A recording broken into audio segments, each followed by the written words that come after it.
دوستو یاد رکھنا، تگڑا اور مضبوط جوان پتہ کون ہوتا ہے؟ جس کی نظریں پوری طرح اس کے کنٹرول میں ہوں۔ یہ علامت جوانی ہے۔ جس آدمی کا پوری طرح دو لوگ دنیا میں کبھی کوئی کارنامہ سر انجام نہیں دے سکتے، ایک جو حرام کھاتا ہو، ایک جس کی نظر ناپاک ہو۔ محمد بن قاسم جب یہاں آئے تھے نا تو ایک دن بڑے پریشان تھے، تو ایک بزرگ کہنے لگے آپ کیوں پریشان ہیں؟ کہنے لگے راجہ دہر سے مقابلہ ہے اور ہماری فوج تو سندھ کے رستے بھی نہیں جانتی، زبان بھی نہیں جانتی، لڑیں گے کیسے؟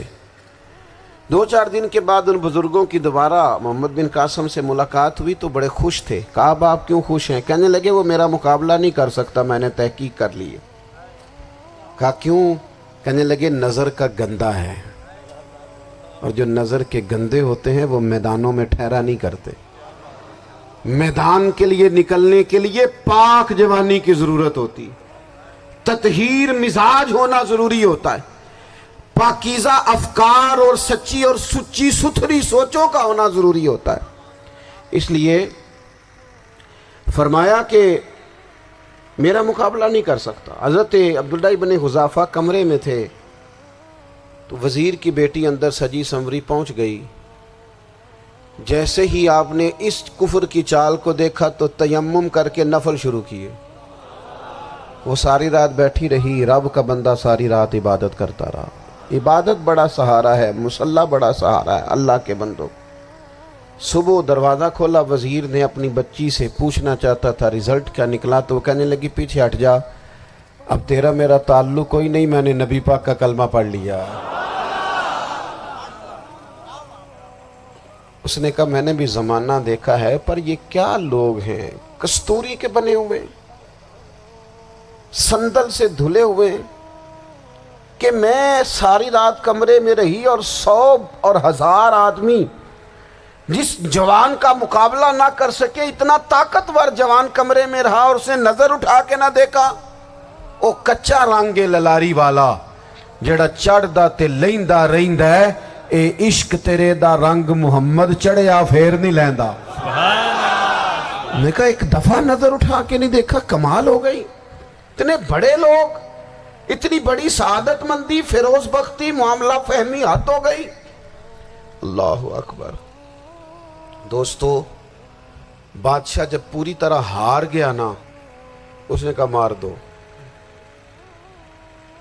تیل گرم کیا ایک کڑاہی میں، اور جب آپ کو اس میں ڈالنے لگے تو آپ کی آنکھوں میں آنسو آ گئے۔ بادشاہ کا خیال ہوا شاید نرم ہو گئے ہیں، کہنے لگا روئے کیوں؟ فرمانے لگے سوچتا ہوں جان ہی ایک ہے، کتنا مزہ ہے اس کی راہ میں جان دینے کا، کتنی لذت ہے اس کے نام پر مرنے میں، کتنا لطف ہے۔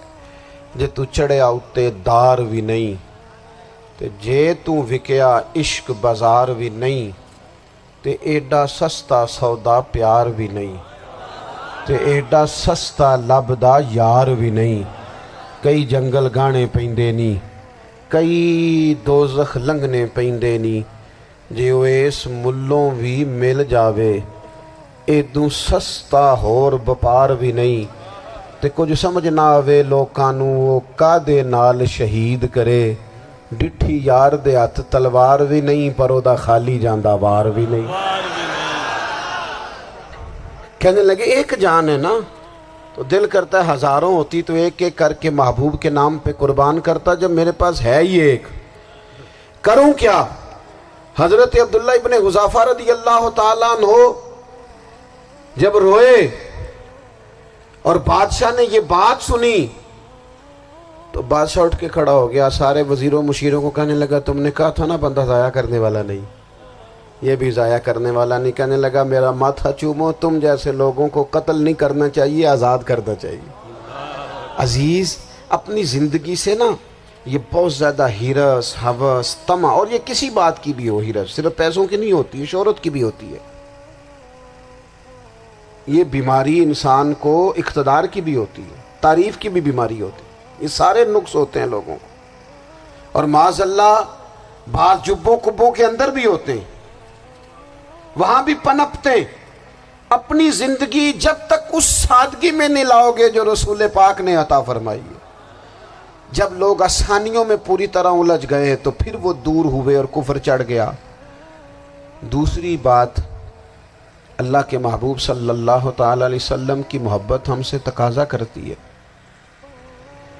کہ ہم اس مشن کے لیے کام کریں جس مشن کے لیے رسول پاک نے کام فرمایا ہے۔ ہم سارے کام بڑی مضبوطی سے، سوچ سمجھ کے، تدبر سے، حکمت سے، تقاضوں کو مد نظر رکھتے ہوئے کرتے ہیں سارے کام۔ دین کے کام میں ہمارا مزاج نہیں ہوتا، او ہو جائے گا جی، آپ بسم اللہ پڑھیں جی، شروع کریں جی۔ آپ تقاضوں کو سمجھیں، چیزوں کو دبائیں نہیں، چیزوں پر غور کریں۔ کسی کے ذہن کی سطح پر سوال ابھرتا ہے، اس کا تسلی بخش جواب دیں۔ اپنی زندگی میں دین کے کام کے لیے اپنے آپ کو وقف کریں، اور دین کے کام کے بہت سارے پہلو ہیں۔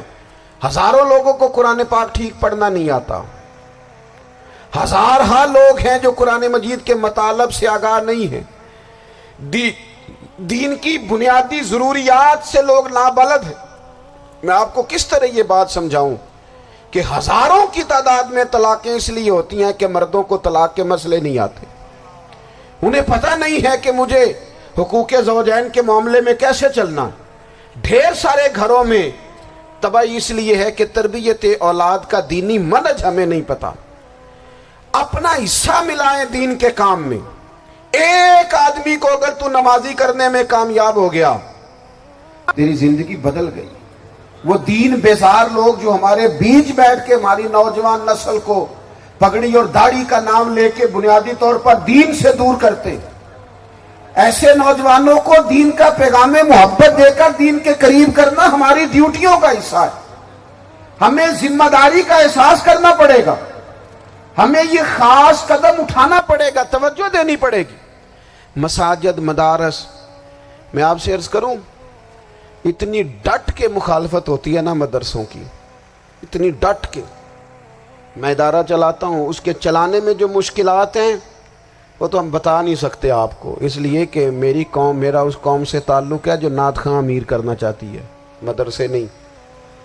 ہاں، نقیب خطیب پیدا کرنا چاہتی ہے، شعر و شاعری کی زندگی کو پروان چڑھانا چاہتی ہے۔ فقط ہمارا ان لوگوں سے تعلق ہے جو لاکھوں کروڑوں روپیہ محافل پہ لگائیں گے، اور قاری صاحب بیچارے اگر مسجد کا کوئی ہونے والا کام کسی وقت بتا دیں گے تو وہ بڑی مشکل آ جائے گی ان کے لیے۔ یہ کیسے ہو سکتا ہے، آپ نے یہ ڈیوٹی بتا دی؟ مدارس، اور جتنا اہم رول دین کو پھیلانے میں مدارس اسلامیہ کا ہے، اتنی زبردست۔ لوگوں کا خیال ہوتا ہے میری طرح کے لوگ شاید کام کرتے ہیں، ڈیوٹی کرتے ہیں۔ یہ 10-15 لوگ آپ کو نظر آتے ہیں جو آپ کو کہیں میڈیا پر یا ادھر ادھر ڈیوٹی کرتے، مخلص لوگ اپنی جگہ پہ، وہ بھی بڑا ہی کام کر رہے ہیں، جو میڈیا پہ آ کے بھی اخلاص سے اور درد دل سے کو دین کی، ان کی بھی کسی بات کی حوصلہ شکنی نہیں۔ لیکن ہزارہا اساتذہ جو مدارس میں بیٹھ کے پڑھاتے ہیں، جنہوں نے وہ سارے لوگ تیار، آپ سمجھ نہیں سکتے کتنا بڑا کام۔ حفظ کا استاد جو ہوتا ہے نا، اس کی ڈیوٹی 24 گھنٹے ہوتی ہے، فجر سے پہلے، اور اس نے بچوں کو اٹھانا ہے۔ تنخواہ تو ہم انہیں دینا نہیں نہ چاہتے جی، تنخواہ نہیں دئی دی انہوں نے، ہمیں مولوی امیر نہ ہو جانا۔ مولوی نو تے سوٹ بھی 27ویں والی رات دے ہے تاکہ کدھر سوان کے عید والے دن پا نہ لوے، چونکہ 27ویں تو بعد تے درزی پھڑتا ہی کوئی نہیں، کیوں حضرت؟ ایسے ہی ہے نا، اس وقت تو نہیں نہ لیتا۔ تو ہم چاہتے ہیں مولوی ہماری مرضی کے ہماری طرح کا سوٹ نہ پہن لے۔ مدارس کی مضبوطی، آپ یہ دیکھ لیں، یہ صلاح الدین ایوبی کا تعلق بھلا کس چیز سے تھا؟